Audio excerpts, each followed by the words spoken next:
Do you feel that like the information that they put out there that says, you know, we're not going to use the working cash bonds, we're going to transfer the interest payments into the ed fund, do you feel like that's misleading?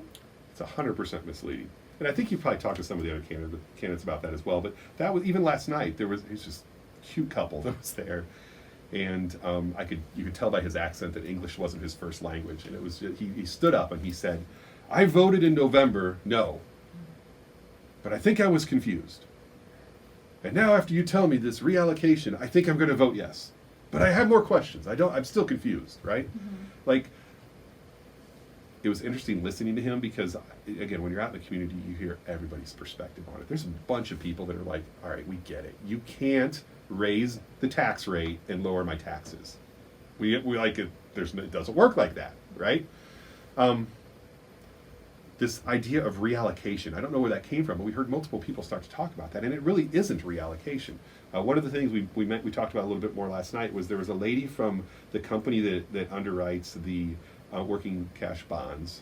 She was out of like Naperville or something up north, right? She came to the last board meeting, and she stood up there as a third party, like expert on underwriting this risk and making these bonds available, helping to finance municipalities and schools.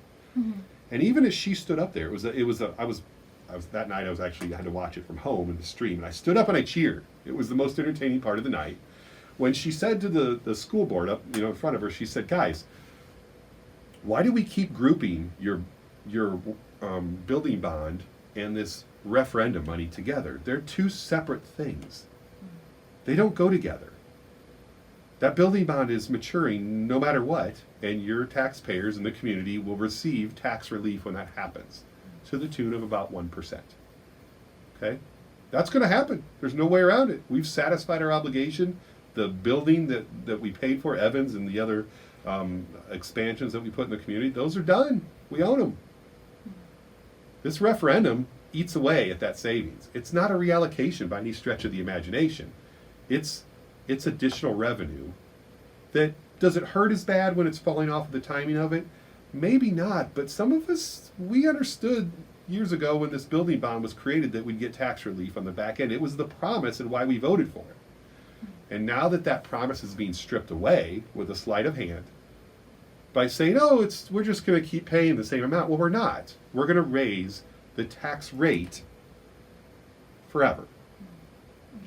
So the other kind of dishonest piece of that, and it came out a little bit more, they were willing to get into a little more last night, is understanding that tax rate, where it is fixed, it's a rate. The variable portion of that is our property values and how they affect the EAVs. So that tax rate could never ever change again, and the district's going to continue to get more money every single year. Our goal as a community is to grow, and positive growth is illustrated through the increase in those property values. Mm-hmm. In this period of inflation that we're in as a country right now, really as a world, inflation is going to cause property values to continue to increase. Mm-hmm. You can't build a house for less than $200 a square foot right now. Mm-hmm. There's not many houses left to sell. The inventory is very low. We understand, we recognize as a community we need to build more houses. So that creates a higher base. Now all those houses they're going to sell that are existing inventory, they're going to sell at higher prices. The competition's different. Inflation's caused it all to go up. We're going to continue to see that. One thing I don't know why I fell asleep on this in the past, but I just noticed last night they were more transparent about some of their estimates going further. So where we were looking at 6% EAV increases for next year, or for this year, I guess, when they were starting it was a couple months back. I never had understood that they were only projecting 3% from that point on. We know that's way underestimated. We know 6% was way underestimated. 6% was like the minimum in our community.